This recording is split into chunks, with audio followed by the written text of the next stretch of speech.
Hello everybody.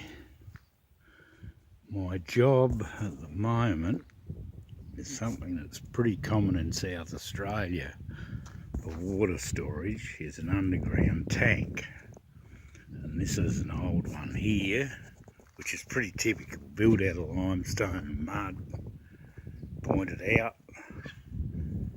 and in a pretty ordinary state of disrepair. This is the inside of the tank. As you can see there, she's fairly deep, holds a bit of water, and I'm going to chip all that off back to the stone. We'll key it back in, get rid of some of this mortar here so that it's got a good key, rough it in, and put 2 or 3 coats of plaster on it.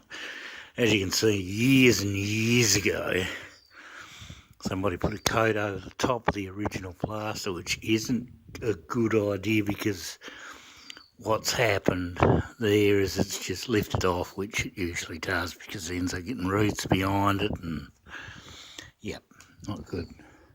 Anyway, that's it.